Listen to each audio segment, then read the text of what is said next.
Bom dia a todos e a todas, a mais uma live sobre o assunto LGPD e hoje nós estamos trazendo sobre esse tema da proteção cibernética, um assunto que está bastante na moda, que é a questão dos ataques ransomware.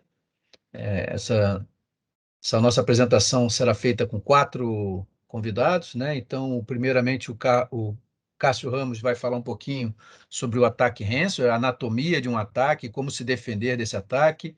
Depois fala um pouco sobre a gestão de risco quantitativo, como nós podemos dimensionar esses riscos e proporcionalmente, fazer os investimentos necessários para nos proteger, para controlar a situação. O doutor Gilberto Martins vai colocar a questão dos aspectos jurídicos, a responsabilidade civil em relação a esses ataques, e Fernando Neri vai fechar fazendo exatamente o link sobre esse ataque ransomware e as nossas preocupações de LGPD nesse momento. Sem mais delongas, eu vou passar então a palavra para o Cássio Ramos, que vai iniciar a nossa apresentação falando um pouquinho sobre o ransomware. Cássio, com a palavra. Obrigado, Alberto. Bom dia a todos. Eu me chamo Cássio Ramos e nós vamos falar um pouquinho. Primeiro, agradeço a presença de todos, né? Esse assunto é um assunto bastante importante, está em pauta hoje. Nós vamos falar sobre alguns controles, né, para ransomware, anatomia, como o Alberto falou, e eu vou colocar para o entendimento de todos a metodologia que a gente usa para entender o assunto e para implementar esses controles. Nossa agenda é o que é um ransomware, os vetores de ataque, os principais, tá? Esse assunto não se esgota nessa apresentação, claro, é um assunto extenso. A anatomia, que se chama aí como Cyber Kill Chain, ou seja, o formato de como o ataque acontece. Alguns frameworks e metodologias, são as boas práticas. O CIS, que é a metodologia, o framework que a gente utiliza, por ser um framework bastante explícito em termos de controles, e o tratamento de riscos e alguns controles que a gente implementa. Bom, primeiro, o que é um ransomware, né? É um malware que tem como objetivo bloquear ou criptografar arquivos e pastas, impedindo que a gente tenha acesso a eles. Por conta disso, como ele tranca o computador, seja um laptop, seja um servidor, seja uma estação de trabalho, um dispositivo de nuvem, ele é um ataque considerado como de negação de serviço. Ele utiliza diversos vetores de entrada, né, vetores de ataque, e torna essas plataformas, as mais antigas, especialmente suscetíveis ao ataque. E aqui um ponto de atenção é que muitas dessas plataformas são utilizadas em serviços operacionais, por exemplo, serviços de fábrica, serviços de plataforma. Então, é muito comum a gente encontrar plataformas como Windows 2003 ou Windows 2008, que já não tem mais atualização, utilizando essas plataformas para o controle das suas operações. E isso nos ataques que aconteceram anteriormente e que continuam acontecendo, deixam essas plataformas bastante vulneráveis, porque não tem muito para onde fugir. O ataque acontece, a plataforma não tem atualização e ela fica exposta àquele ataque. Aí algumas medidas alternativas têm que ser colocadas em pauta. Aqui como aparece para o usuário quando ele identifica que teve um ataque de ransom. Na verdade, ele é solicitado que faça um pagamento em Bitcoin, e aqui tem um tempo em que vai durar o período em que vamos dizer, em que o atacante permite que o pagamento aconteça. Depois disso, então, o servidor ou a estação de trabalho vai ficar comprometida. E aqui num outro exemplo, né, é que algumas instruções podem ser enviadas e sempre num formato bastante anônimo, né? Então, utilizam-se redes de anonimato, como rede Tor, para que a vítima não consiga chegar ao atacante. Essas redes anônimas são extremamente efetivas. Alguns vetores de ataque, tá, também não esgota o assunto, né? Phishing através de e-mail, com anexos, ou com vulnerabilidades também nos clientes de e-mail, pendrives contaminados com esse malware, sites maliciosos ou comprometidos por atacantes hospedando o código do ransom. Protocolos vulneráveis, isso aqui é muito relevante. Então, protocolos vulneráveis são utilizados para que o ransom, para que o artefato se espalhe na rede. Então, a partir do momento em que uma estação é contaminada, essa estação escaneia a rede, busca por protocolos vulneráveis e, encontrando esses protocolos vulneráveis, ela explora e injeta o ransom e executa na estação remota. Então, existe execução de código remoto a partir de vulnerabilidades usando protocolos desatualizados, não tendo seus patches implementados, etc. Vulnerabilidades em softwares, principalmente clientes, né, navegadores web, clientes de e-mail, ou seja, o cidadão acessa um determinado site, o navegador dele web não está atualizado, aquele código que está no servidor web, ou intencionalmente, ou porque o servidor foi comprometido, ele é executado, então, na estação, por conta dessa vulnerabilidade, ou no navegador web, ou no cliente de e-mail, além de também vulnerabilidades nos sistemas operacionais. E aqui também, ó, bastante relevante, macros em pacotes de escritório. Então, você tem lá o arquivo de Word, que contém uma macro que foi especialmente planejada para executar, por exemplo, um script em PowerShell, e esse script baixa um arquivo da internet, que é um arquivo malicioso.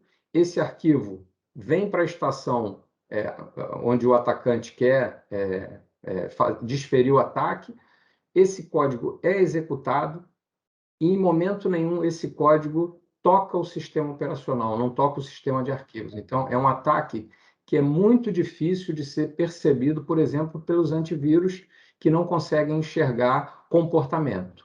E aí, por isso que, às vezes, a gente tem que ter alguns antivírus ou alguns softwares mais avançados para detectar isso.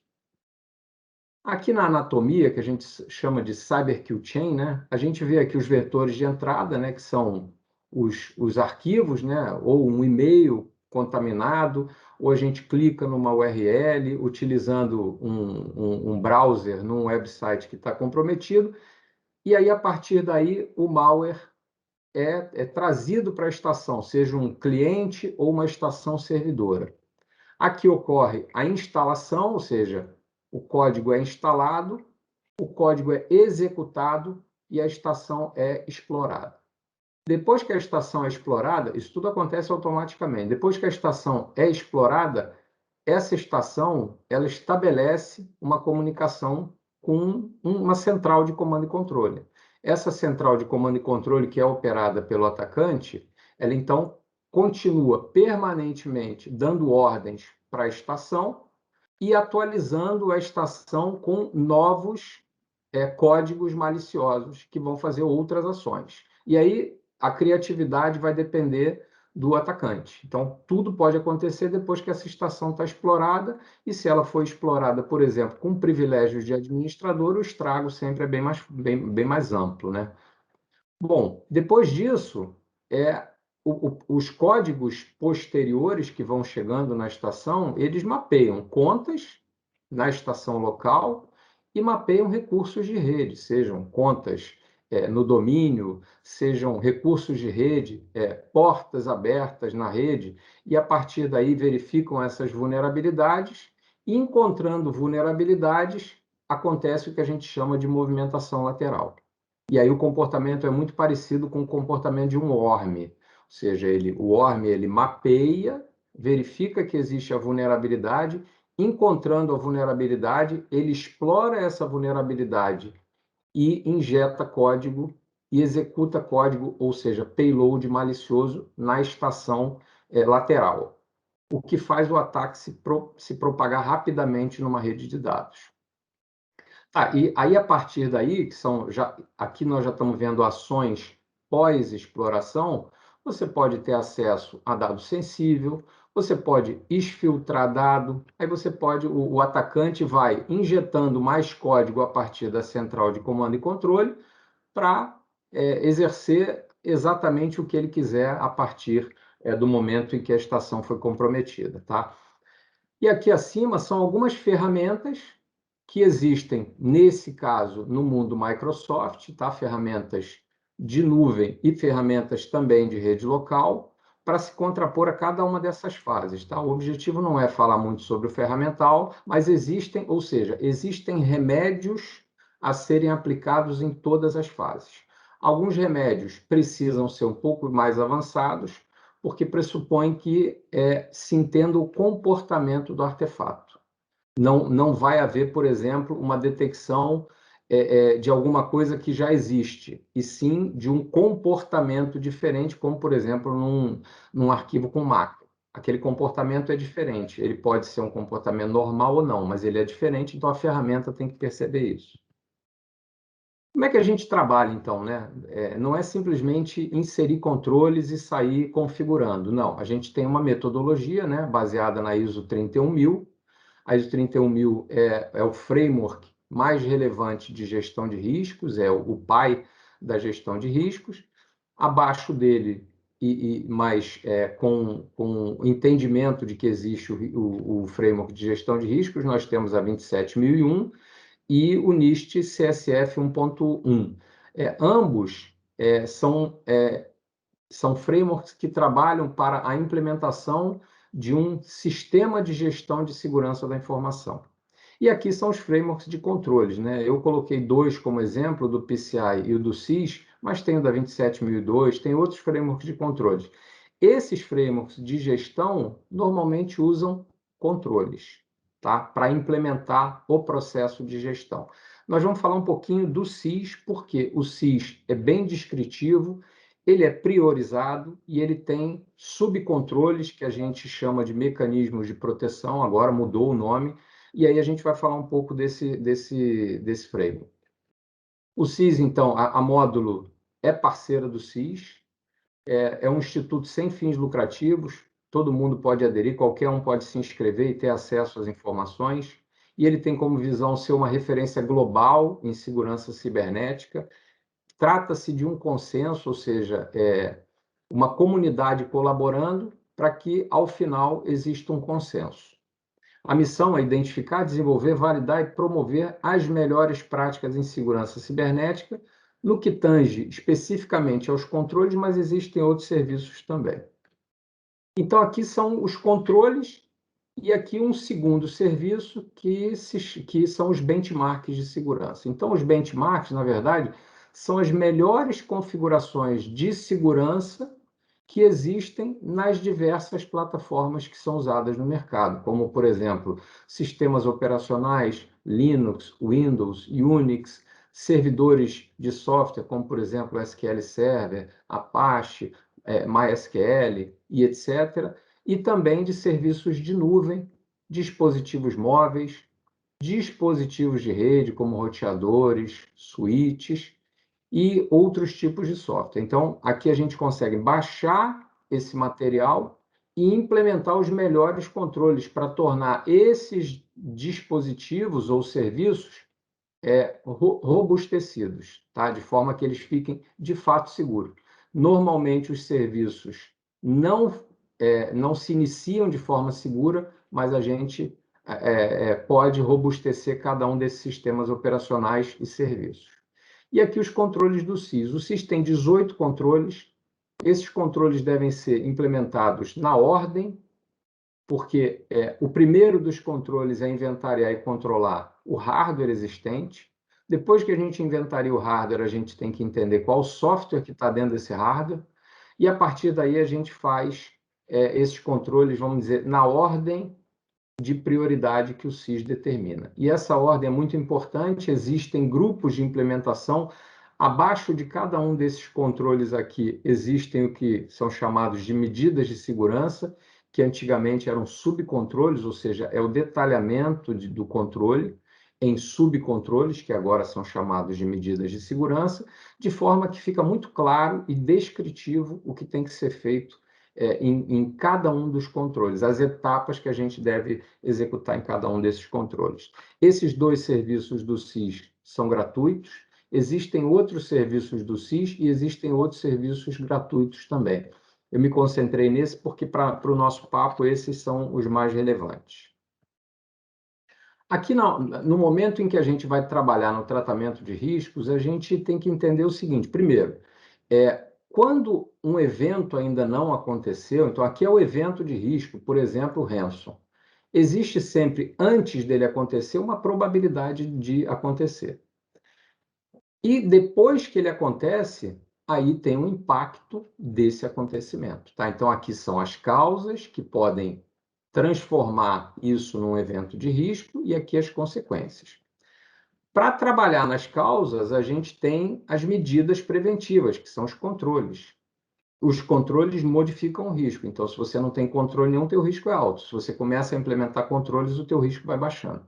E aqui são as medidas de mitigação, que acontecem depois que o evento aconteceu, que, vamos dizer, atuam nas consequências.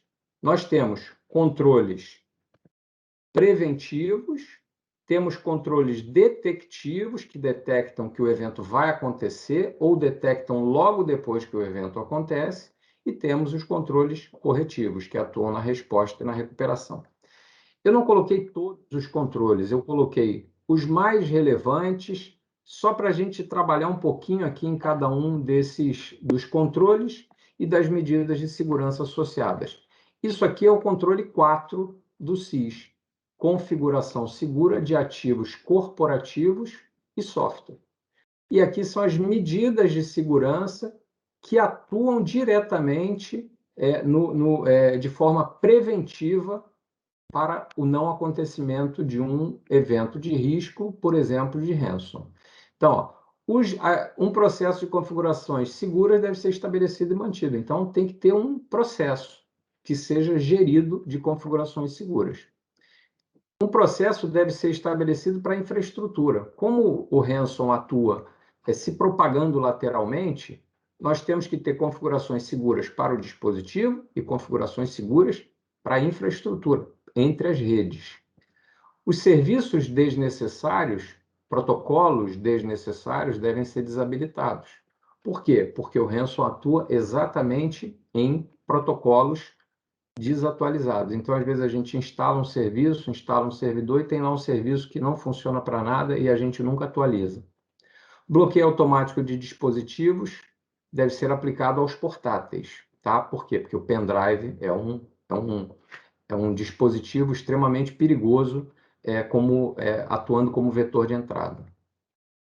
Configuração segura de ativos, o inventário de contas. Aqui o texto não está correto, desculpem. O texto aqui é o gerenciamento de contas. Gerenciamento de contas, inventário de contas deve ser estabelecido e aqui os privilégios de administrador devem ser restritos. Se o ransom for executado com privilégios de administrador, ele vai, por exemplo, conseguir fazer um dump nos usuários e dump nos hashes das senhas. Então, se naquele dispositivo tiver um monte de usuário e um monte de senha, ele vai conseguir fazer esse dump e é possível que ele consiga transformar o hash das senhas em senhas. Isso e outro problema é que muitas vezes a gente consegue usar o hash para se autenticar em serviços de rede. Então, é extremamente perigoso e importante trabalhar na gestão de contas, né? Gerenciamento de vulnerabilidades é um processo contínuo, né? É um processo contínuo. Automatização de patches, ou seja, é importante que a gente tenha servidores que apliquem patches em servidores, em estações de trabalho, em dispositivos de rede, em serviços de virtualização e etc. e tal. As varreduras devem ser executadas constantemente e as vulnerabilidades têm que ser remediadas. Protocolos vulneráveis são vetores de entrada, então gerenciamento contínuo de vulnerabilidades é importante. Proteções para navegador web e e-mail. Apenas navegadores web e clientes suportados devem ser autorizados. Clientes web, eles são extremamente propensos a terem vulnerabilidades o tempo inteiro. Então, quanto menos clientes, navegadores web se tenha numa instituição, mais fácil vai ser o controle de vulnerabilidades. Então, eles têm que ser suportados e tem que ter também proteções anti-malware para os servidores de e-mail, e essas proteções devem ser implementadas e mantidas. Aqui toda a defesa contra malware, né? A gente continua aqui nos controles preventivos, então tem que existir anti-malware, as assinaturas têm que estar atualizadas, esses serviços ou serviços de anti-malware devem ser executados de forma automática nas estações e nas mídias removíveis, recursos anti-exploração devem ser habilitados e software anti-malware baseado em comportamento deve ser utilizado na organização. Normalmente, os antivírus de mercado não têm essa capacidade ou têm capacidade limitada de análise de comportamento. Então, em muitas situações, a gente precisa de um artefato um pouco mais rebuscado, que é o que a gente chama de EDR. Na Microsoft são os serviços aí de ATP, mas o mercado conhece como os EDRs. Aqui no gerenciamento de infraestrutura, mais uma vez, como a propagação, um dos vetores de entrada é a propagação pela rede, a arquitetura de rede deve ser segura, estabelecida e mantida. Os recursos de computação dedicados para tarefas administrativas devem ser estabelecidos e mantidos. É muito importante que os especialistas e analistas não utilizem de forma aleatória senhas administrativas. Por isso que a gente tem que ter serviços de computação dedicado a tarefas administrativas, ou seja, como se o analista se conectasse num servidor e a partir daquele servidor ele usa e faz as tarefas administrativas, mas aquele servidor tem as suas configurações bastante restritas. E aqui já no tratamento de riscos, os controles, né, ou medidas de segurança corretivas, a gente tem a resposta e a recuperação. Então, tem que ter um processo gerenciável de recuperação de dados, os backups têm que ser automatizados e devem ser realizados, uma varredura, os dados de recuperação devem ser protegidos, uma instância isolada de dados deve ser estabelecida e mantida, e aqui, para mim, o mais importante, a recuperação de dados deve ser testada pela organização. De nada adianta a gente ter um backup efetivo, a gente ter um processo que é controlado, mas a gente não faz nenhum teste de tempos em tempos para verificar a efetividade disso. Bom, eu agradeço a todos. Óbvio que a gente não conseguiu falar sobre todos os controles, mas pelo menos os mais importantes foram abordados aqui. E eu passo a palavra agora para o Alberto. Obrigado. Obrigado, Cássio. Importante a gente conhecer um pouquinho nessa questão dos ataques de ransomware, quais são os controles mais importantes para nos defender. Acho que o Cássio Ramos apresentou de uma forma bem didática o que seriam esses principais controles.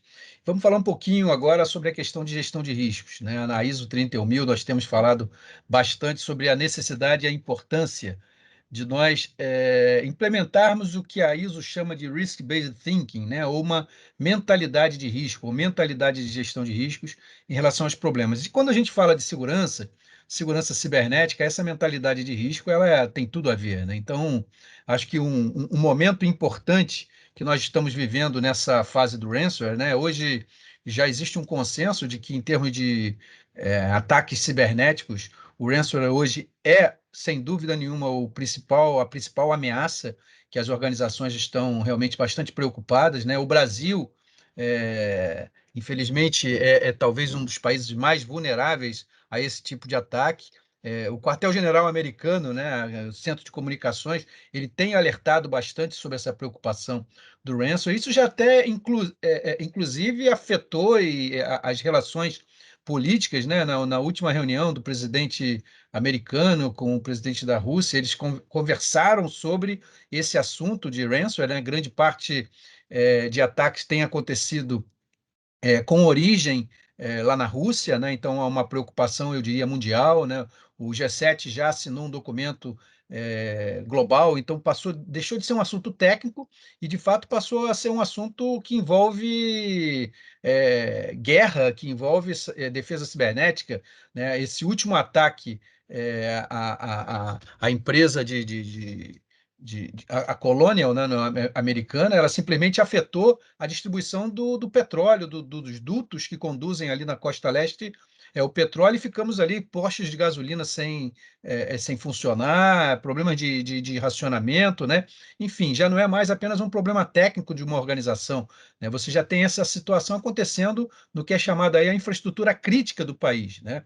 E o que é mais grave é que, de fato, as organizações têm se sentido bastante vulneráveis e têm pago os resgates. Então, por conta disso, esse tipo de ataque tem aumentado. Recentemente aí ficou bastante conhecido aí o pagamento da JBS em relação a esse resgate de ransom, e normalmente algo que se cobra aí em Bitcoin para tentar não ser rastreável, né? Recentemente, ontem, preocupante, né? Nós tivemos aí um hospital aqui no Brasil que sofreu um ataque cibernético, está fora do ar, saiu fora do ar. Isso é preocupante porque, de uma certa forma, a gente entendia que os cybercriminosos tinham uma certa ética, né? Então, respeitando um pouco essa área médica, essa área hospitalar, mas assim, não existe muito direcionamento para isso, né? A gente tem visto até não só no nível de organização, mas no nível pessoal, né, com a disseminação do CryptoLocker, né, que é interessante, porque é um vírus que, por si só, ele é um ransomware que criptografa a sua máquina e pede lá que você pague lá US$ 100 de recuperação. É tudo automático, não tem intervenção humana, né? Então, se você não pagar, simplesmente ele larga seus dados lá criptografados. Então, muita gente, até dentro de uma visão do home office, do trabalho em casa, né, de afetar dados pessoais. Então, tudo aquilo que, inclusive, a gente fala para as organizações, isso, de uma certa forma, se reflete também nas pessoas, né, nos nossos dados pessoais, nas nossas casas. E esse problema tem se agravado porque praticamente hoje em dia já existe uma indústria de ransomware, né? Então, esse conceito do ransomware as a service, né, são desenvolvedores de códigos maliciosos que, de uma certa forma, criam franquias, né? E aí as pessoas, na verdade, utilizam esses códigos para fazerem os seus ataques, e essas franquias, né, elas pagam de 20% a 50% do lucro, se elas tiverem lucro, né? Então, elas, assim, elas fazem um ataque, se o ataque foi bem sucedido e tem um pagamento em resgate, elas cobram ali 20% desse resgate. Então, tudo isso nos leva aí para uma situação bastante preocupante em relação a números desse tipo de ataque, né?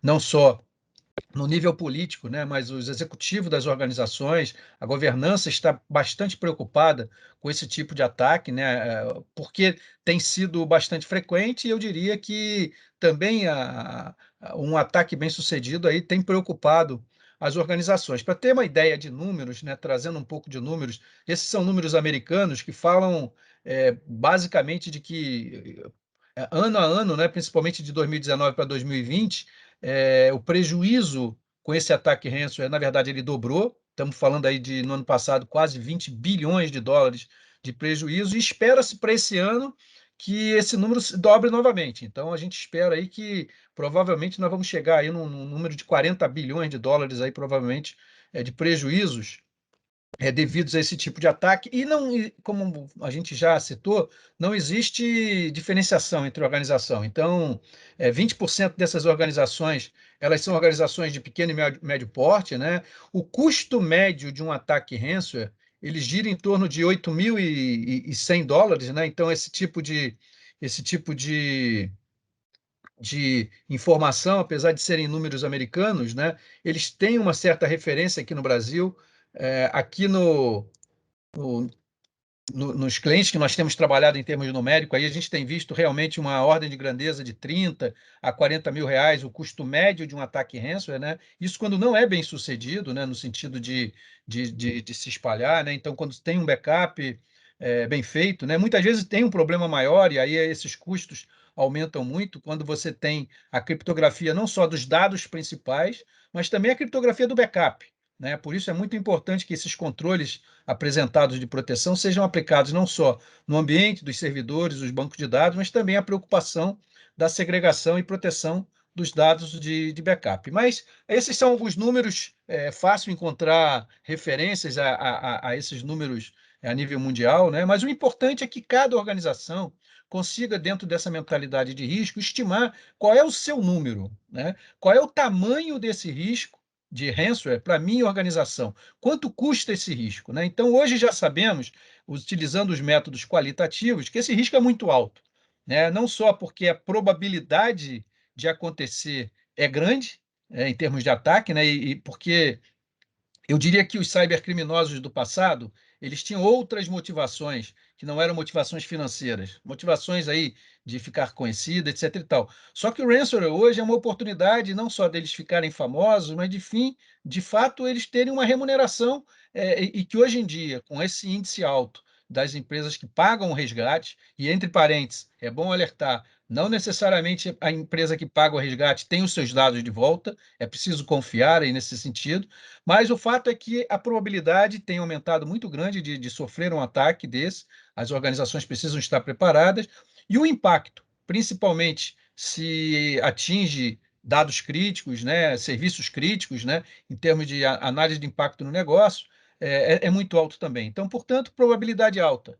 impacto alto, o risco é, sem dúvida, muito, muito alto, né? Mas o que a gente quer falar um pouquinho aqui ok, mas quão muito alto? Nós falamos ali na ordem de grandeza de US$ 1 milhão, US$ 2 milhões, US$ 100 mil, R$ 500 mil, R$ 100 mil. Qual é o tamanho do nosso risco? A resposta é depende, né? Depende do tamanho da sua organização, depende do tamanho dos serviços críticos que estão at risk, né? Sobre risco, né?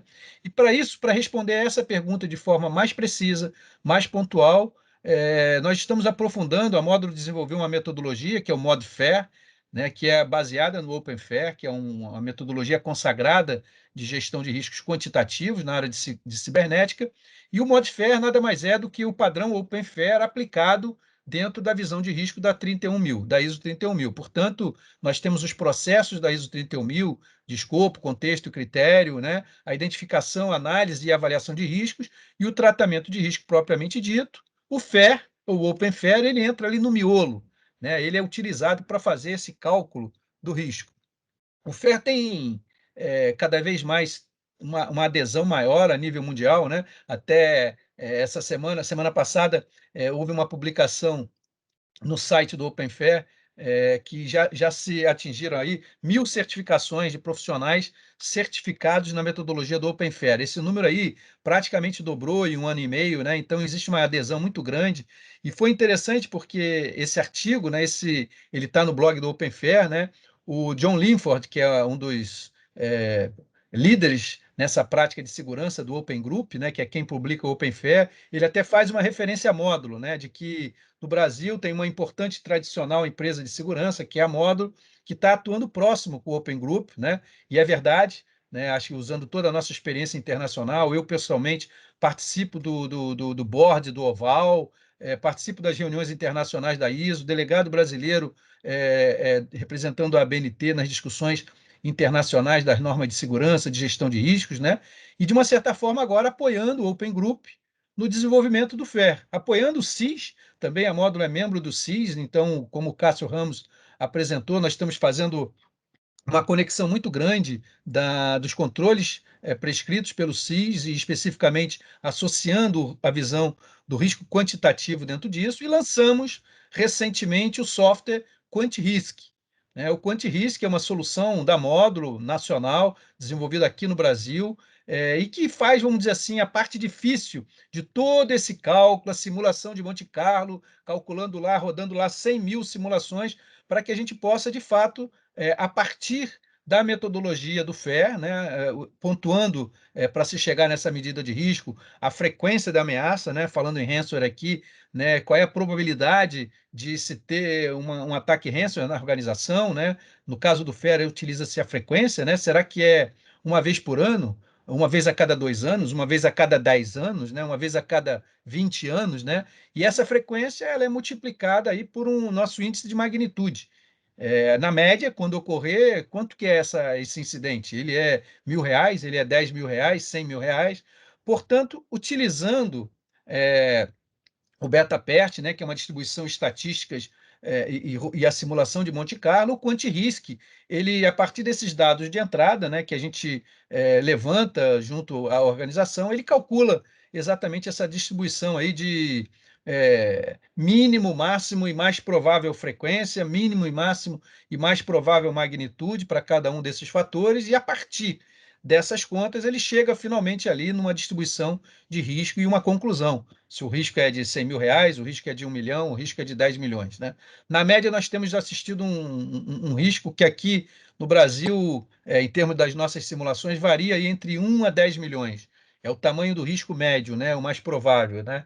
Isso significa que, se de fato acontecer um problema, né, claro, como a gente sabe que, estatisticamente, quando os problemas acontecem, muitas vezes o prejuízo é menor, mas o caso de prejuízos graves tem levado essa média para cima. Isso é preocupante. Né? Então, é bem verdade de que as empresas estão se protegendo, existe um nível de conscientização cada vez maior, e a nossa preocupação é exatamente essa: conseguir dimensionar o tamanho do risco em termos monetários, em termos de valores em reais, para que, quando nós tivermos que tomar as nossas decisões de investimento, né, a famosa dificuldade que nós, profissionais de segurança, temos em definir o ROI, o retorno do investimento, né? Quanto custa implementar um controle? Isso a gente sabe, né? Mas quanto que é o retorno dessa implementação?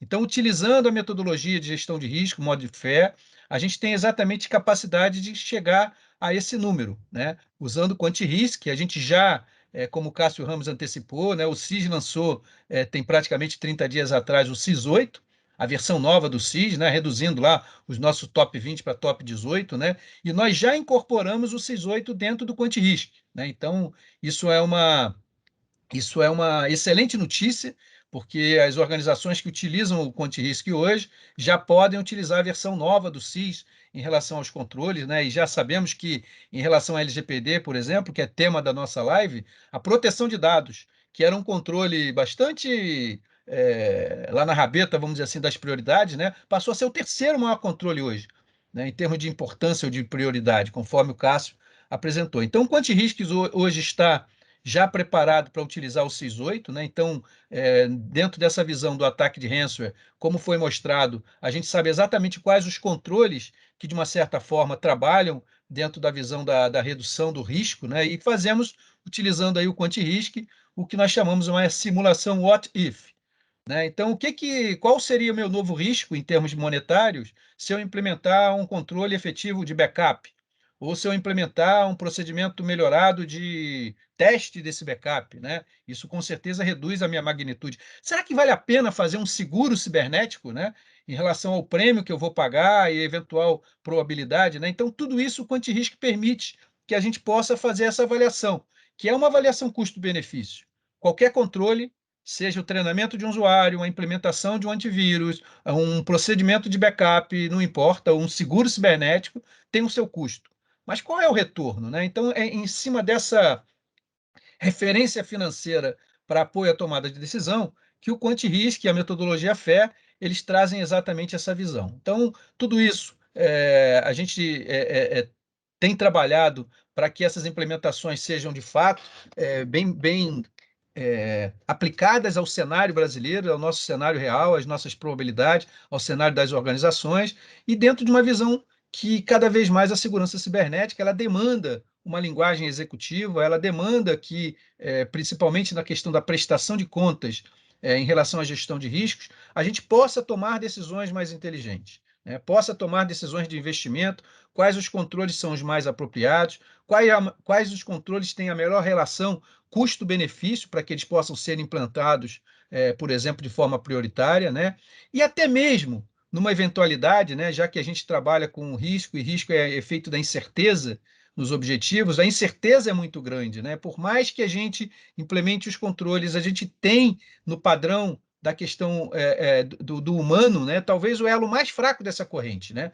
Porque é a contaminação, muitas vezes, de uma máquina de um usuário, principalmente se esse usuário tiver acessos privilegiados, for um usuário administrador, a tendência desse prejuízo é muito maior. Né? Então, ainda que a gente implemente todas as configurações possíveis de segurança e controle, ainda assim existe uma probabilidade de 0,0001% qualquer coisa desse problema acontecer, e aí por isso também é muito importante, acho que vamos ouvir agora o doutor Gilberto falando sobre responsabilidade civil, que as organizações se preparem para essa prestação de contas, de que elas foram, de fato, bastante cuidadosas em relação à implementação desses controles. Então, vou passar a palavra agora para o Dr. Gilberto Martins, que vai falar um pouco agora sobre essas questões jurídicas envolvendo os ataques ransomware, em particular aí, no caso aí de problemas. Dr. Gilberto, senhor, muito obrigado. Bom dia a todos. Obrigado, Alberto. Vou carregar aqui rapidamente a apresentação.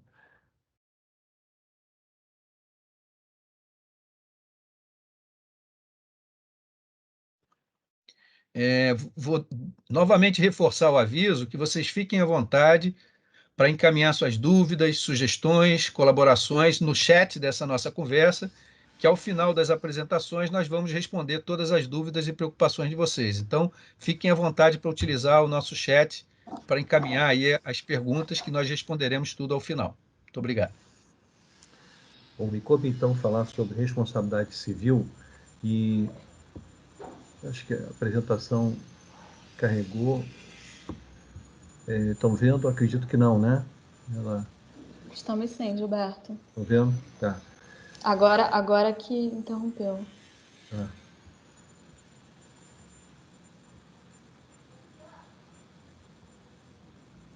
Voltou, né? Tá. Sim, pode continuar. Bom, ransomware, como o Cássio e o Alberto mostraram, é um problema de ameaça global, né? Um problema global, tanto que o Biden está discutindo com o Putin, e consequências muito severas, como o Alberto mencionou o caso daquela morte, né? Ligada ao hospital na Alemanha. E a literatura diz que uma das primeiras questões, quando a operação está paralisada em função do ransomware, é qual é o tamanho do prejuízo, né? E se há seguros que poderiam cobrir, né? Com relação a essa questão, a abrangência dos impactos cobertos pelos seguros é bastante interessante.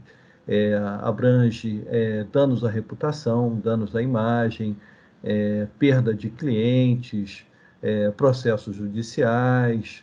Então, nem sempre esse leque dessa cobertura é intuitivo, né? Às vezes as pessoas tendem a achar que o seguro protegeria menos.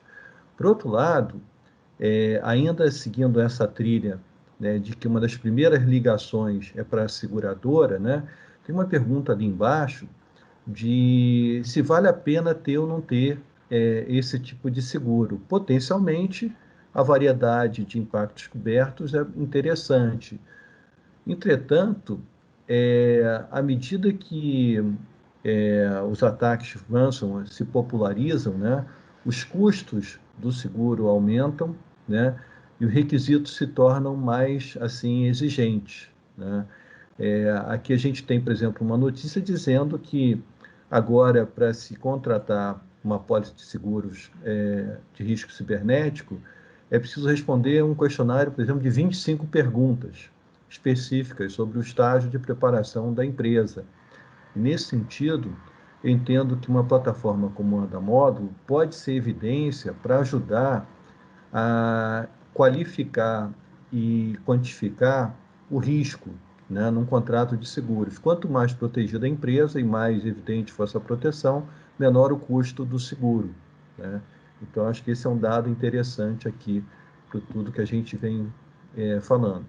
Por outro lado, a gente tem que estar atento aos contratos de seguros, porque eles têm a pólice assim com cláusulas que excluem responsabilidade, né? Isso vem desde, eu lembro, por exemplo, que já naquela época do bug do milênio, houve decisões judiciais dizendo que um seguro tradicional, seguro geral de responsabilidade civil, não seria suficiente para a seguradora pagar os custos, os danos do bug do milênio. Seria necessário um seguro específico. Então, é muito importante ler o contrato de seguros. A gente tem, por exemplo, uma tendência nos Estados Unidos, com a possibilidade de espalhar para outros países, inclusive o nosso, de equiparar o ransomware a um terrorismo, como se fosse um terrorismo tecnológico, comercial, né? E o terrorismo é talvez a cláusula de exclusão de responsabilidade de seguros mais conhecida, mais tradicional. Então, se o ransomware for considerado como terrorismo, né, essa noção se espalhar, a gente teria eventualmente um problema. É importante sempre olhar o contrato de seguros, né? Depois, responsabilidade do criminoso. Até que ponto ele é responsável? Bom, a gente está falando de responsabilidade civil, mas é interessante mencionar também que existe a responsabilidade penal, que pode ser um inibidor dos ataques, né? E esse tipo de responsabilidade estava previsto na Lei Carolina Dickmann, e agora, esse ano, existe uma modificação da lei, né, para deixar mais claro que a interrupção de um serviço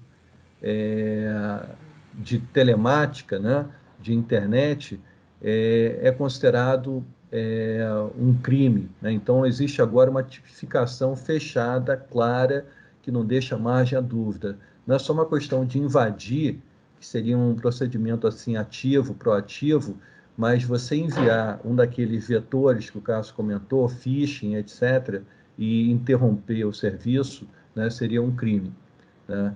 Do ponto de vista de consequências legais de responsabilidade civil indiretas, essa é uma zona cinzenta. Vamos pegar o caso do hospital alemão. O que aconteceu ali? Aparentemente, segundo consta, o hacker estava mirando uma universidade. E quando ele se deu conta de que o hospital foi vítima, o hacker, inclusive, tentou passar informação de como neutralizar ou desfazer as consequências daquele ataque, né?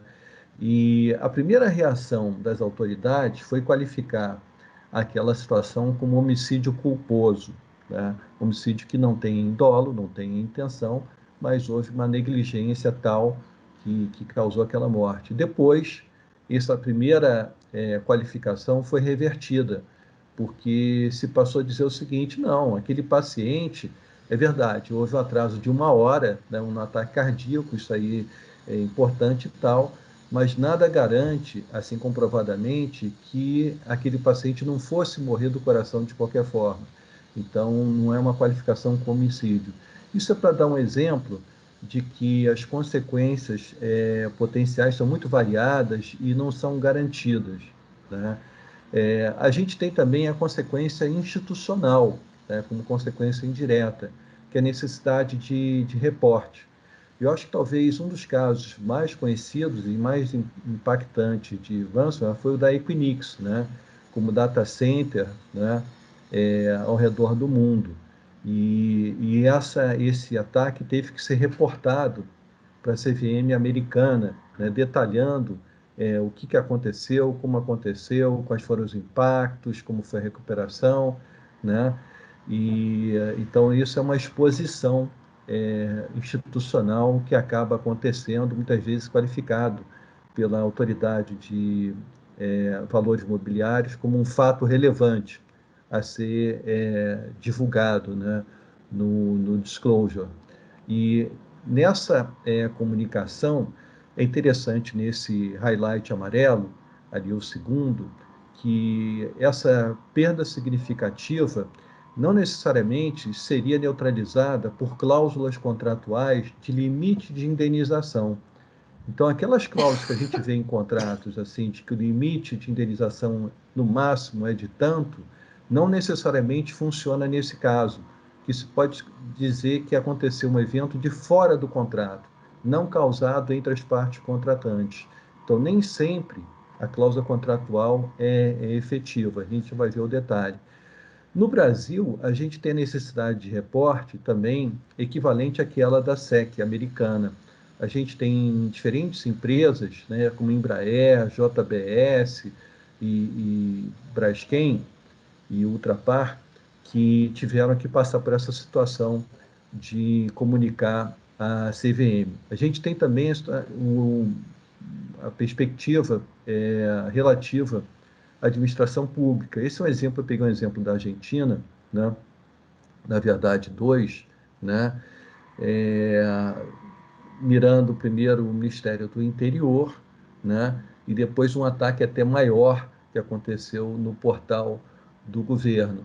Então, a gente estava comentando agora há pouco sobre o hospital, né? E o Alberto chegou a citar que existia no passado uma certa ética dos atacantes de ransomware. Agora, aparentemente, essa ética está sendo deixada de lado em função dos lucros, né, que têm sido proporcionados pelo ransomware.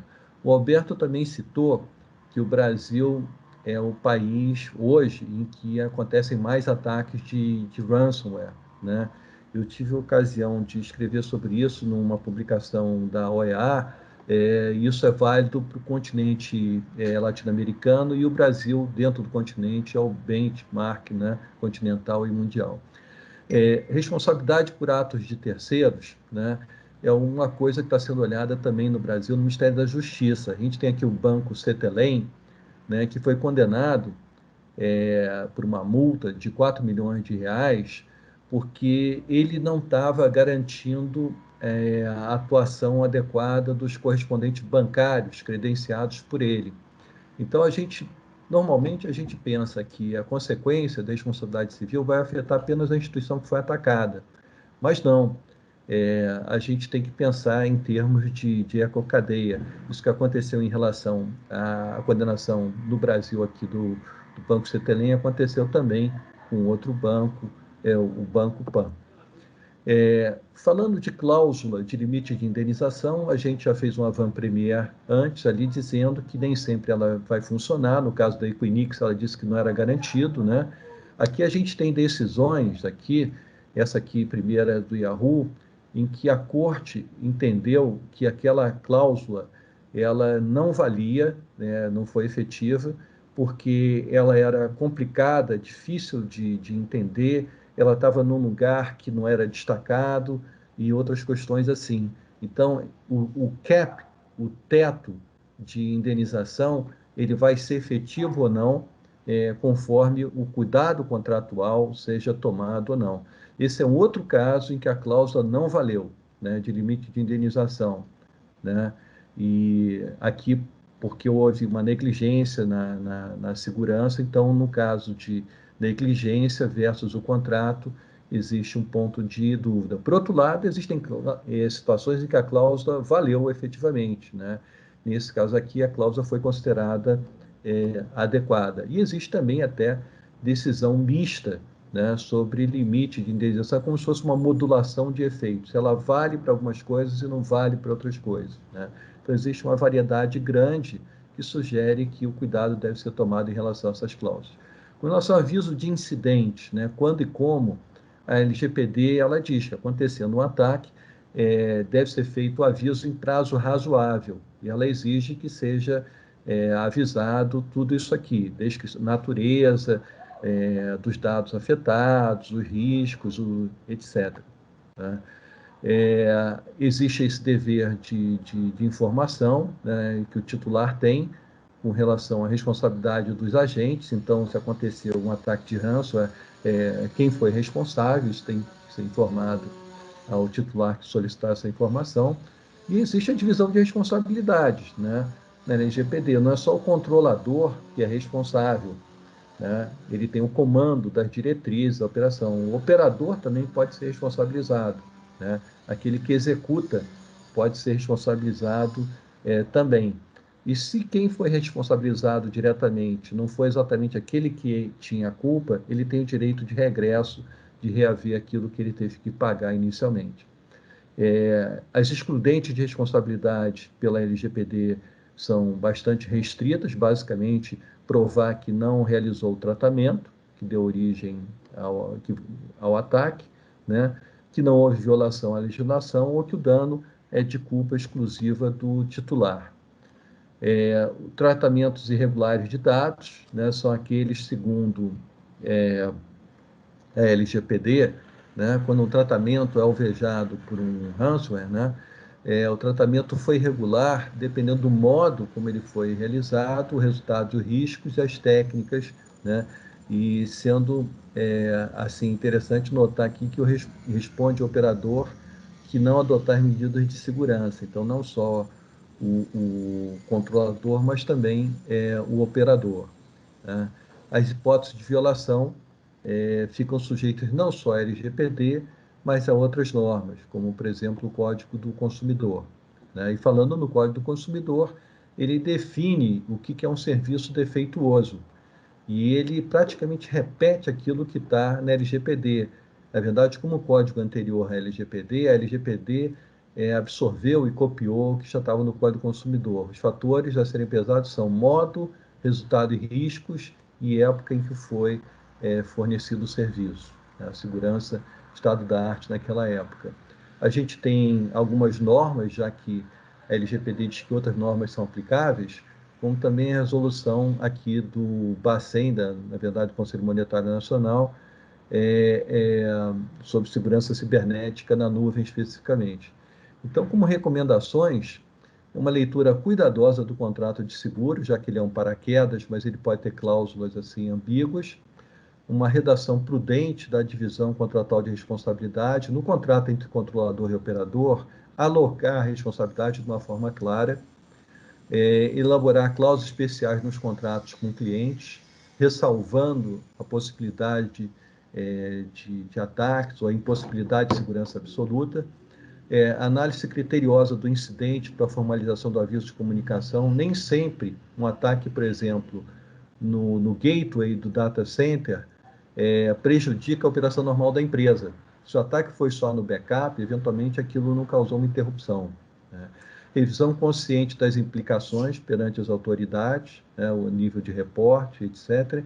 E atenção especial no atendimento a determinadas autoridades, especialmente a ANPD, o Ministério da Justiça, a gente citou aquele caso dos bancos, né?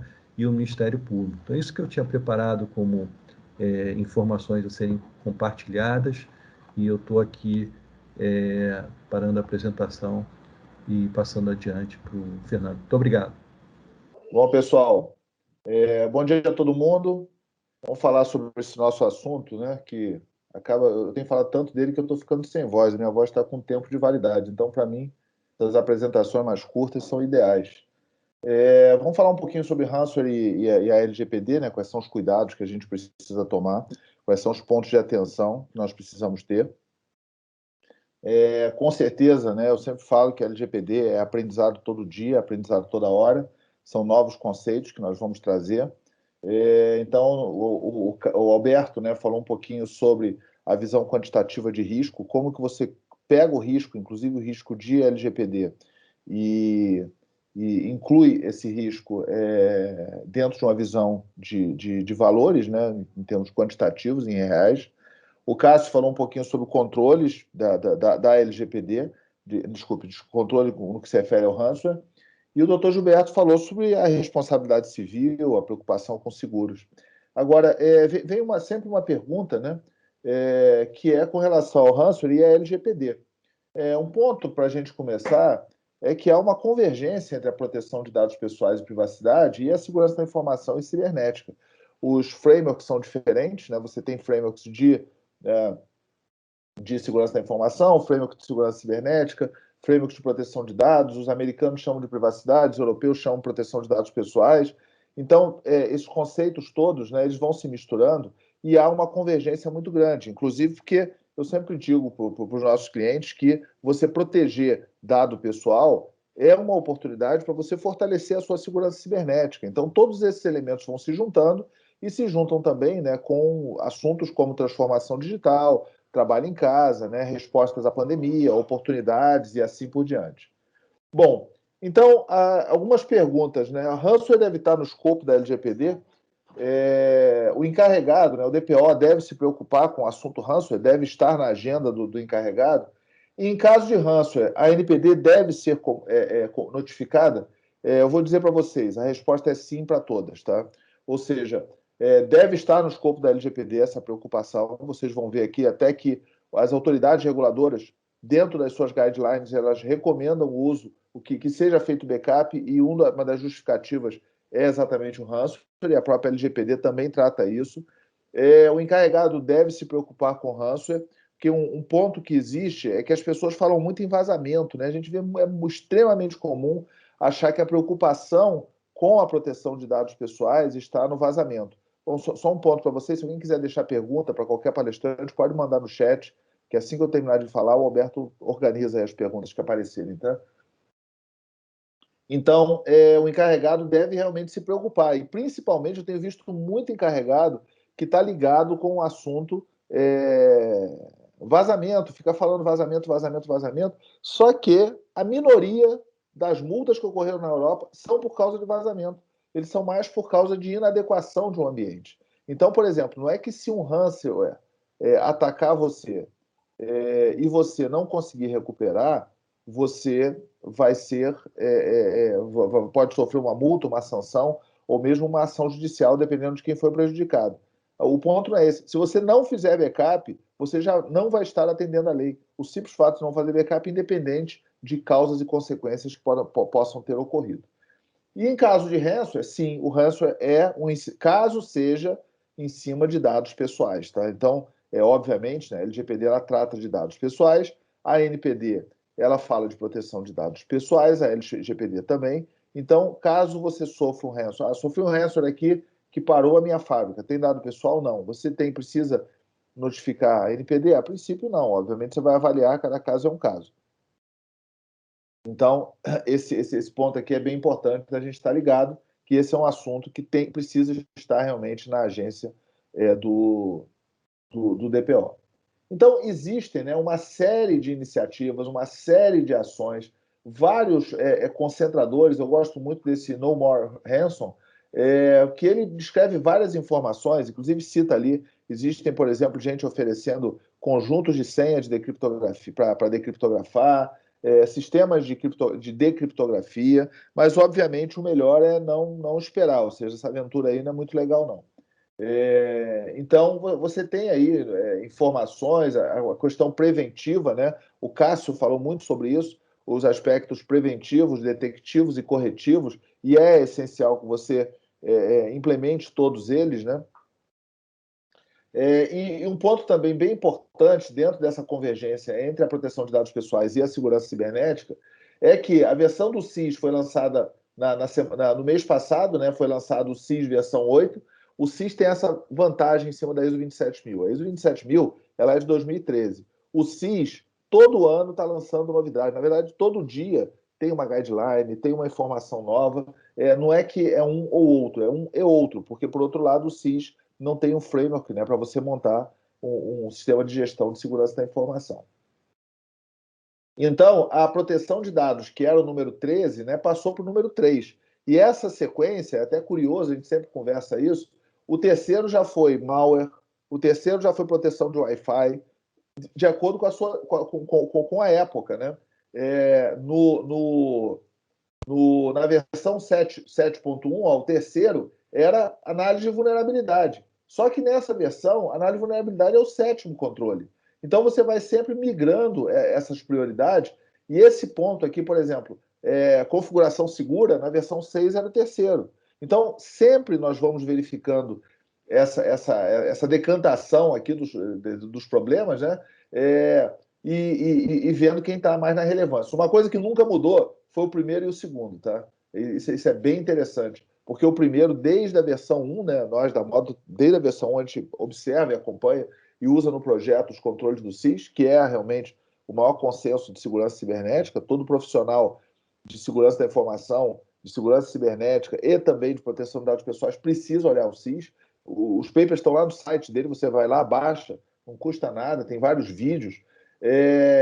Então, o primeiro sempre foi inventário de hardware, o segundo sempre foi inventário de software.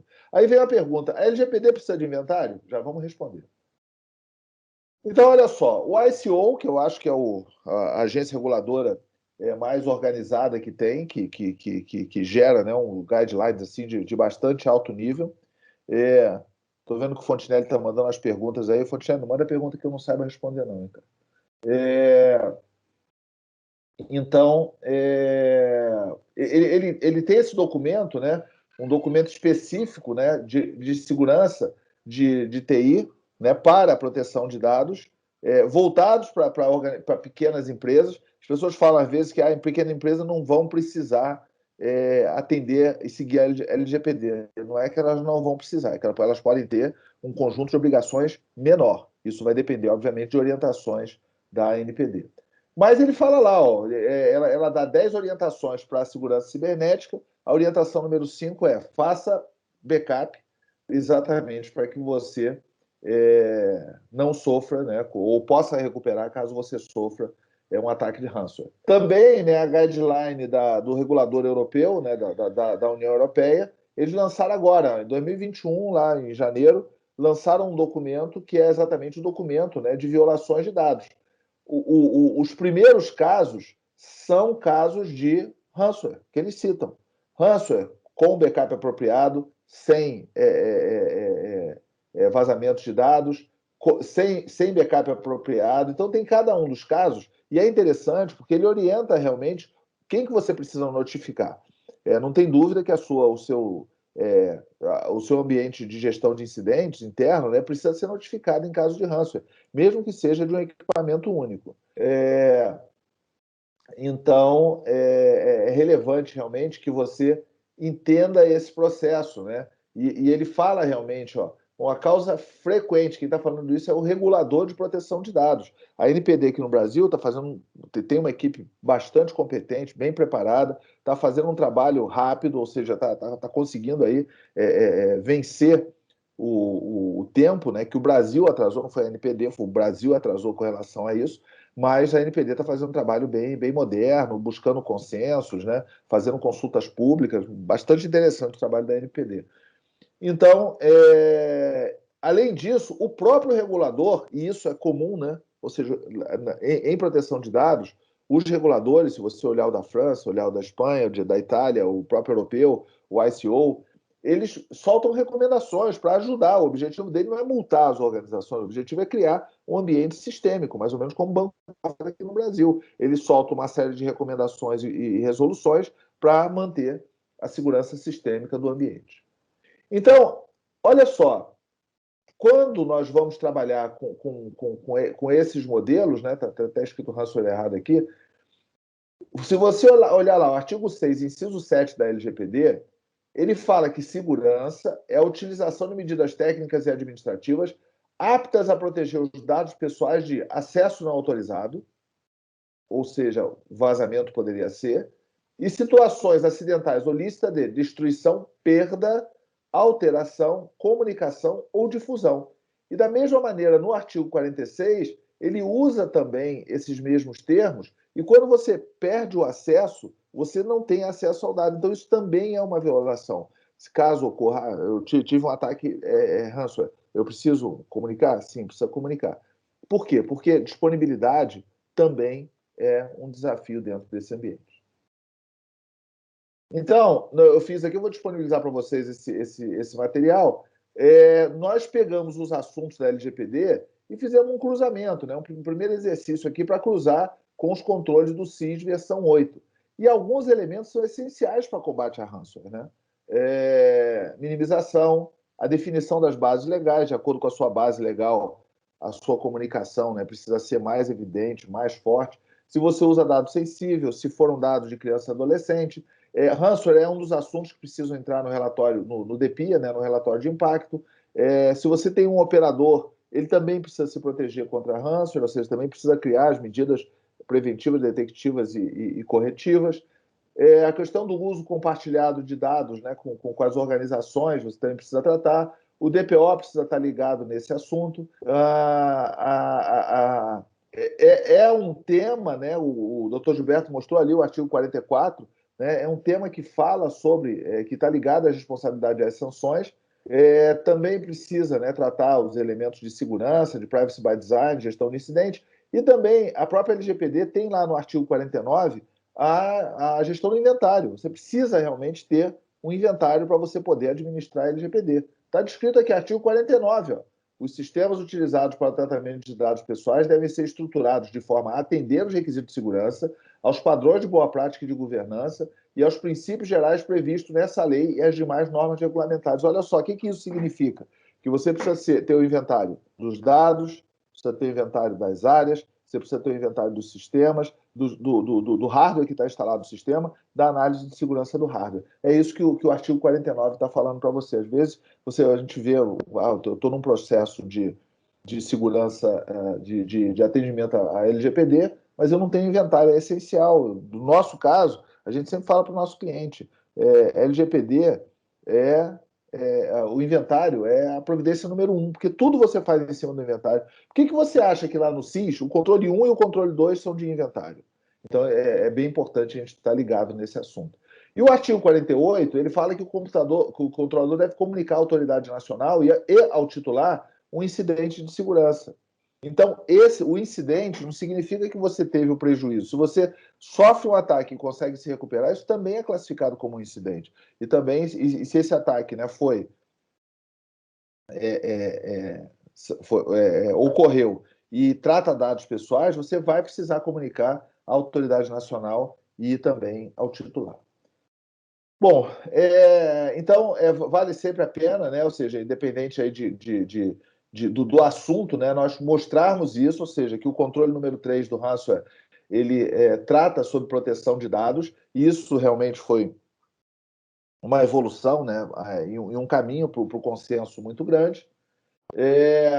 E também é importante porque nós temos que olhar o nosso cadastro de sistemas e só um alerta, quando fala em inventário de sistemas, a governança de TI ensinou a todos nós, né, que os sistemas, que os sistemas, eles são aqueles sistemas que a TI provê. Só que para a LGPD não são os sistemas que a TI provê, são os sistemas que tratam dados pessoais,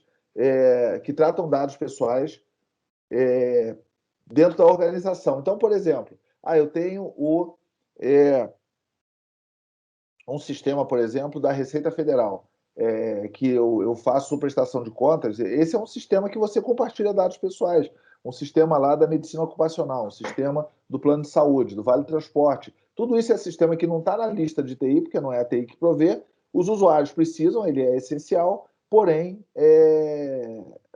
ele precisa entrar dentro desse inventário de proteção de dados. Então, é essencial, tá? Os modelos, nota o seguinte, o que é inventário? O inventário de hardware, né? O inventário de software e também a configuração segura desse ambiente. Esses três elementos são essenciais na hora de desenhar um inventário. Então, essencialmente é isso. Vou passar a palavra para o Alberto. Se vocês quiserem mais informações ou pedir um contato do nosso time, nós estamos à disposição. Você aponta a sua câmera, preenche um formuláriozinho, 2, 3 perguntas, e estamos à disposição de vocês. Agradeço a todo mundo, obrigado, e o Alberto vai conduzir aí a sessão de perguntas. Obrigado, Fernando. Já estão chegando bastante perguntas aqui. Vamos tentar ver se a gente consegue, para cumprir o nosso SLA, de terminarmos no horário, sermos bem rápido aí para conseguir responder todas as dúvidas e perguntas. O Cássio, eu vou começar com você. Tem uma pergunta do Carlos Alberto, que ele pergunta: ransomware e backup, quais os cuidados básicos a serem implementados? E logo em seguida também ele complementa de que antigamente em segurança da informação se falava muito em segurança em camadas. Como fazer isso com relação aos ransomwares?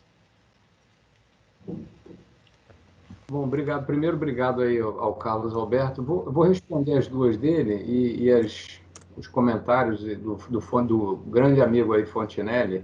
Obrigado aí, Fontinelli, pela participação. E depois eu passo.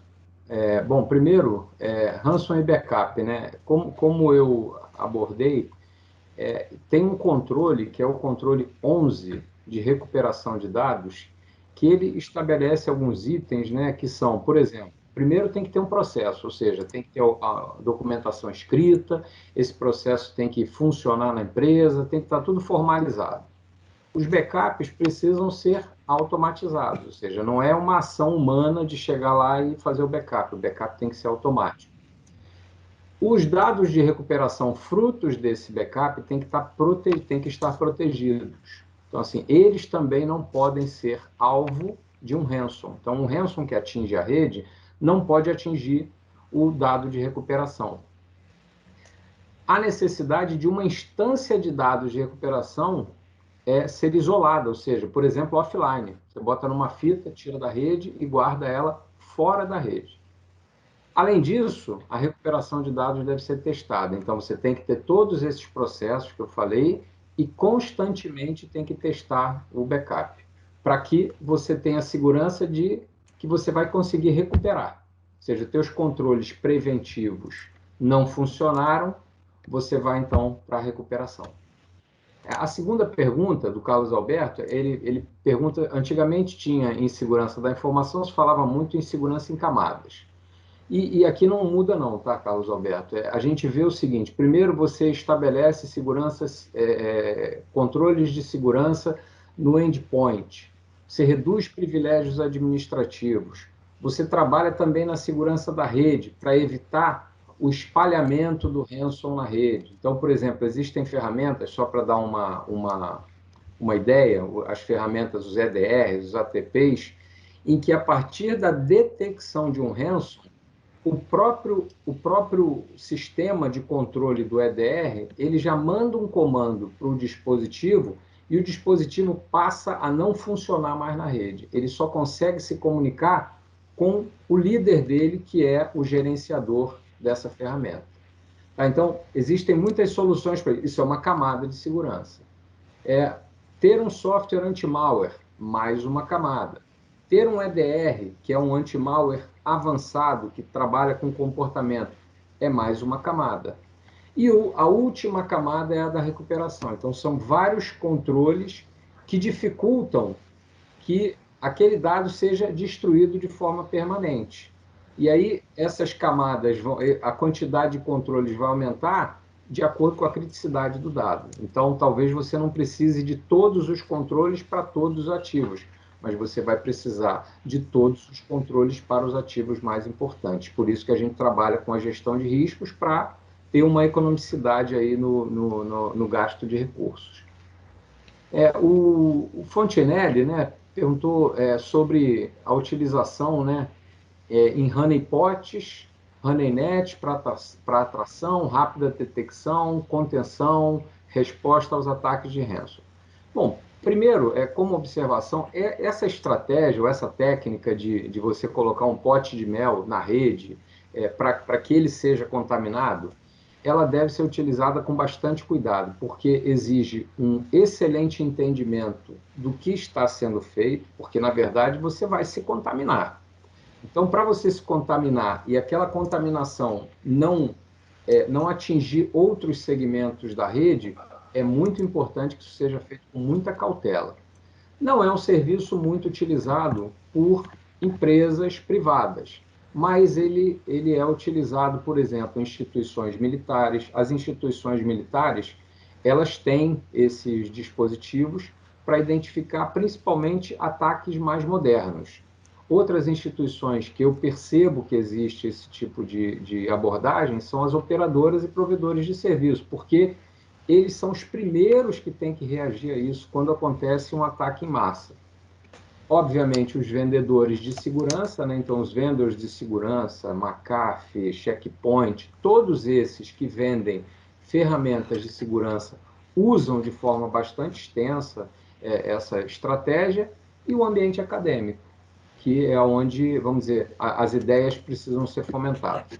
Fora isso, pode ter algum ponto isolado, mas eu não vejo muitas empresas investindo nisso, até porque esses cuidados são bastante importantes de serem observados. E outra observação que o Fontenelle colocou são os ransom de dupla, tripla, sei lá, N extorsão. Isso é o seguinte, na verdade, são ações de comando e controle mais rebuscadas. Percebam, no início da contaminação, você precisa ter um artefato pequeno, que seja rápido na execução, e a partir daí, e ele pode ter algumas funcionalidades mais básicas, mas a maior dessas funcionalidades é estabelecer uma comunicação com uma central de comando e controle. Para quê? Para ele continuar baixando artefatos e fazendo isso que a gente está falando, uma dupla extorsão, uma tripla extorsão, armazenamento de dados, você pega os dados, você copia os dados e joga isso para a central de comando e controle. Isso significa que a central de comando e controle tem essa inteligência e vai transferindo código, e o código vai sendo executado e as ações vão tendo continuidade. 1, 2, 3, 5, 10, vai de acordo com a criatividade do desenvolvedor e com a robustez da central de comando e controle, que é dominada por ele. Então, agradeço aí a pergunta, agradeço as observações aí do José Fontenelle e do Carlos Alberto. Roberto, está contigo. Obrigado, Cássio. Apenas complementando, falando um pouquinho da questão específica da quantificação dos riscos, né, relacionada a essa citação de que originalmente a ideia concebida do ransomware era basicamente o sequestro de dados para um pedido de resgate, e aí o comprometimento era essencialmente, em termos de propriedade da segurança da informação, a disponibilidade, né? Então, essencialmente era causar uma indisponibilidade do serviço. Quanto mais crítico o serviço, maior o valor dessa perda, né? E por conta disso, pedir exatamente essa visão aí do resgate. Agora, no caso da extorsão dupla, aumentou, quer dizer, além de pedir um resgate para devolver a disponibilidade do sistema, existe esse cenário onde se pede também para que eles não vazem os dados, né? Ou seja, esses dados, além de terem sido criptografados, eles também foram copiados, e aí existe a ameaça de não divulgar, que seria, então, na verdade, afetar aí a confidencialidade da informação. E sob o ponto de vista de gestão de risco quantitativo, em termos de frequência, não muda muito a frequência da ameaça, né? A probabilidade de ser, vamos dizer assim, infectado por um malware ou por um ransomware, né? Mas, com certeza, isso altera a magnitude, né? Que é a segunda parte da fórmula que calcula o risco, né? Porque a magnitude de um impacto de indisponibilidade da informação passa agora a ser somada com a magnitude do efeito de um vazamento dessas informações, caso de fato essas informações sejam divulgadas indevidamente, e agora com essa visão da extorsão tripla, né, que é a ameaça ao cliente, né, ou alguém que tenha o dado contendo dentro desse banco de dados, o que acaba acontecendo é que uma segunda parte, né, uma segunda parte interessada, ela acaba pagando um resgate também, para que nessa lista de vazamento não conste o nome dela, né, mas podem ficar certos de que tem uma ação de regresso em relação a isso, que eu vou até pedir para que o doutor Gilberto comente em relação a isso, porque essa magnitude, né, apesar de ser um problema que acaba gerando um terceiro, dentro da metodologia FAIR, é calculada como a magnitude secundária, né? Então, existem as perdas diretas que a organização sofre, tudo isso soma-se, então, para a gente conseguir calcular esse impacto em termos de magnitude, mas tem as magnitudes, tem os impactos secundários, né? E está dentro dessa visão as ações e também as multas e eventuais sanções administrativas, no caso aí da NPD ou qualquer outra nesse sentido. Eu vou pedir para o doutor Gilberto comentar. Ele falou um pouquinho sobre seguro cibernético e falou que hoje em dia as empresas já têm que responder 25 perguntas. E o Marcelo comentou aqui, doutor Gilberto, que no caso dele, em vez de 25, pelo que eu entendi, foram 103 questões que ele precisou responder. E aí, logo em seguida, o Fontinelli faz uma referência ao Código Civil, falando sobre a responsabilidade civil dos profissionais. Se o senhor pudesse comentar um pouquinho desse aspecto jurídico aí, tanto em relação ao seguro, quanto à responsabilidade civil dos profissionais em relação a isso. É verdade, Alberto. A magnitude ela faz com que esses efeitos secundários acabem se materializando também em indenizações de perda de dados, lucros cessantes. Então, não é só a perda direta, também é a perda, né, dos danos indiretos, né? Os questionários sobre preparação são muito variados. Alguns são mais extensos, outros menos extensos, mas estão cada vez mais extensos. Então, a importância de você fazer uma preparação e mostrar essa preparação aumentou bastante, né? Tem uma pergunta aqui também sobre se é previsível que aumentem os ataques agora em agosto, quando entrarem em vigor as multas. Isso foi exatamente o que aconteceu, pelo menos na Inglaterra. Segundo a informação de um advogado inglês, que dividiu comigo um cliente multinacional, ele disse que o GDPR aumentou enormemente o valor das multas. Antes, o valor que havia da diretiva europeia era muito menor. E esse fato causou um aumento maior lá. A gente citar outros exemplos assim, de usar a lei de proteção de dados como pressão, em Hong Kong, houve uma chuva, um tsunami de pedidos de informações, uma mob, para causar atrasos e, com isso, sujeitar a empresa a punições pela autoridade. Então, é bem possível que isso aconteça no Brasil também. Ok, obrigado. Fernando, se você puder complementar essa resposta da LGPD, é interessante aí sobre essa visibilidade aí da data de agosto, em relação à frequência das ameaças, né, vamos dizer assim. A data de agosto é a data administrativa, né? Hoje, todo dia, a gente tem visto decisões judiciais, Ministério Público. Eu diria o seguinte, que quem mais cobra, que todo mundo está preocupado com a NPD, mas a NPD ela está na fila das preocupações, né? Em primeiro lugar, o titular, depois o cliente. O titular pode ser também um cliente. Então, é relevante você olhar que o Ministério Público está atuando, o PROCON. Então, a NPD é um dos elementos que vai começar a entrar agora, mas judicialmente, né, em termos de negócios e contratos, a evolução é muito grande. Eu acho realmente que tem uma pressão maior, eu acho que vão aumentar os ataques em geral. E, obviamente, né, a gente conhece essa questão de segurança desde a época que o problema era roubo de disquete. E as mudanças tecnológicas e as novidades vêm sendo sempre aplicadas. Eu vi uma pergunta aqui com relação às eleições políticas, né? Com certeza, esse vai ser um dos instrumentos que vai ser utilizado, porque antes era fake news, aí antes ainda era ataque à rede social, era roubo de perfil em rede social. Então, você tem uma série de ações que vão sendo aplicadas para a evolução da própria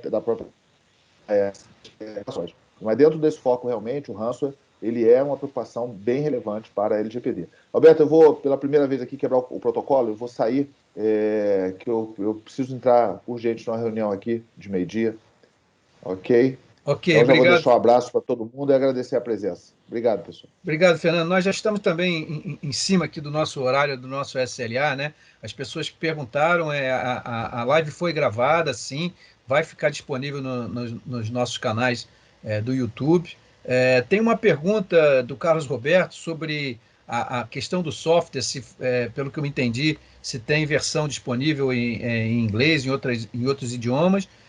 A gente recentemente lançou essa versão do QuantiRisk aqui, como eu falei, é uma solução nacional brasileira, mas o nosso software, na verdade, ele já é traduzido em termos de plataforma para o inglês, e nós estamos fazendo agora a tradução. É bem possível aí que a gente acelere isso se tiver algum cliente nosso multinacional que já queira utilizar. Então, Carlos Alberto, se você tiver realmente alguma demanda, pode entrar em contato conosco pelo atendimento@modo.com, que a gente conversa com você sobre essa solução QuantiRisk, te faz uma demonstração, você pode agendar também com a sua equipe para conhecer com mais detalhe. E como nós já estamos em cima da hora, eu pediria então aqui para o Cássio e o doutor Gilberto Martins só fazerem as suas considerações finais. Alberto, vou começar. Com relação àquele artigo 187 do Código Civil, ele tem uma abertura assim imensa. Então, toda ação ou omissão, né, que causar algum dano, despeitando um contrato, uma lei, caracteriza a responsabilidade civil. Então, tudo que a gente falou aqui de LGPD, Código do Consumidor, é até mais estreito comparando com a abertura do Código Civil. Então, o leque de situações de responsabilidade ocasionadas por ransomware é realmente muito grande. Bom, não sei se o Cássio ainda consta comigo aqui, está difícil eu pilotar, são vários monitores aqui ao mesmo tempo. De qualquer forma, então, nós chegamos no nosso horário aqui. Se vocês tiverem mais dúvidas, mais perguntas, por favor, podem encaminhar aqui no nosso chat. Nós vamos tentar atender todos vocês aí respondendo.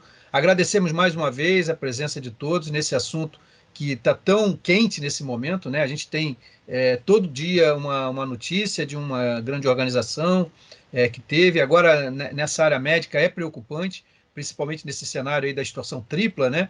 Porque não só existe o problema aí de mortes até que podem ser causadas nesse ambiente hospitalar, como, sem dúvida, o vazamento de dados confidenciais de prontuários médicos, de tratamento, são dados que, sob o ponto de vista da LGPD, são dados pessoais sensíveis e bastante preocupantes, e que, na ameaça da situação tripla, ainda que pode ainda sobrar, vamos dizer assim, para as pessoas que têm os seus dados vazados dentro desses bancos de dados de prontuários médicos ou de coisas parecidas. Então, é um cenário bastante preocupante, mentalidade de riscos, sem paranoia, mas também sem permissivismo, né? Então, nós precisamos estar atentos. Espero que tenhamos colaborado com não só sensibilizar da importância do problema e da necessidade de fazermos algo, como principalmente uma certa jornada, um norte de como é que nós podemos nos defender. Obrigado, então, a todos. Aguardamos vocês até a próxima live. Bom dia, pessoal. Bom trabalho. E fiquem com saúde.